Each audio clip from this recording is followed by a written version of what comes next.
il est exactement 6h47. On est vendredi et comme vous le savez, tous les matins, nous sommes avec Mortala Gaye pour la une des quotidiens de ce matin. Bonjour Mortala. Bonjour Fatih. C'est la dernière de la semaine. La dernière de la semaine. Hein. Ouais, on va vers le break quand même.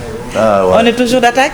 On est toujours d'attaque. Attaquons alors, mais cette fois-ci avec le Populaire ou l'Observateur? Ah, avec l'Observateur. Bon, avec l'Observateur qui barre à sa une un peu la stratégie politique du leader de PASTEF, Sonko, l'échappée belle, l'échappée solitaire, hein. On pouvait aussi dire l'échappée belle. Hein. Le journal nous raconte un peu les avantages, les contre-coups et les limites d'une opposition à Macky Sall. Fort taux de réussite au premier tour, BAC 2020. Le journal également diagnostique la grande réussite de cette année, controverse autour des résultats et du niveau des candidats. Le journal se rend également, l'Observateur se rend à Ziguinchor pour nous retracer le film de la mort atroce du cuisinier Benjamin Colli, les aveux de ses présumés meurtriers et les résultats de l'autopsie. Vox Pop Fatih, pour revenir un peu aux inondations, les parcelles assainies de Keur Massar qui bouillent de colère parce qu'elles sont fortement impactées par les inondations. Les populations sinistrées se défoulent sur le gouverneur de Dakar en visite de terrain, Al-Hassan Sall, qui annonce que les sites de recasement seront disponibles aujourd'hui. Et puis, bachelier en série S1 avec la mention très bien. Mamadou Cissé, Vox Pop nous dresse le profil de ce petit génie de Bargny. Ensuite, en Gambie, c'est un fait cocasse qui s'est passé là-bas. Un gendarme sénégalais arrêté avec une arme et de la drogue. Enquête qui ne lâche pas les inondations, mais qui fait un dossier sur le casse-tête du drainage des eaux de Keur Massar et environ. Le journal titre « Mbao dit non ». Les populations de Mbao, durement éprouvées, ne veulent pas des eaux de Keur Massar dans leur marigot. Et puis, Covid-19, les sapeurs-pompiers, tenez-vous bien Fatih, ont évacué 150 corps suspects. Les Échos qui parlent des inondations, mais sur la stratégie de Idi, critiqué pour son message laconique sur les inondations, Idi instruit ses cadres de réfléchir sur la question. Le secrétaire national de Réumi, chargé des questions d'inondation, chargé de lui faire un rapport détaillé. À la une également de Les Échos, Déthié Faye qui tacle Ousmane Sonko à propos du chef de l'opposition. Déthié Faye confie que la constitution que les Sénégalais ont votée s'impose à tout le monde. Quotidien qui qui met à sa une le recteur de l'UGB.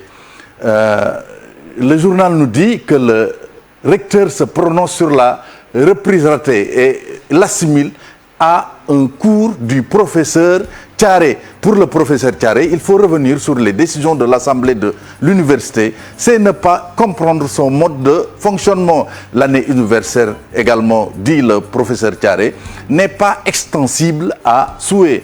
Et puis Abdoumou qui répond aux sorties du leader de PASTEF. Abdoumou dit que Sonko a un problème avec les Sénégalais.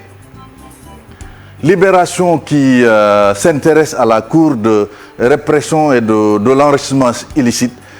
Libération nous dit que des magistrats payés à ne rien faire faute de dossier. À la CREI, on se tourne les pouces. La commission d'instruction est en pause depuis 2018. La Cour s'est réunie pour la dernière fois en 2015. Le parquet spécial garde son réquisitoire concernant le dossier Abdoulaye Baldé depuis 2 ans. Record pour terminer avec ce match Sénégal-Mauritanie. Corentin Martins, le coach des Mourabitoun, qui dit que ce sera un vrai derby. Et puis, Beach Soccer, Cannes 2020, le Sénégal, désigné pays hôte.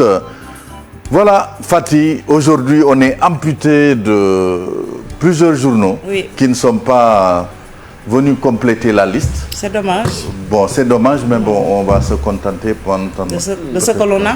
Oui, on se contente de ce que l'on a. Par contre, aucune trace de la défaite du PSG hier. Du PSG, oui, il y a le flop d'entrée pour le PSG. Hein, bon.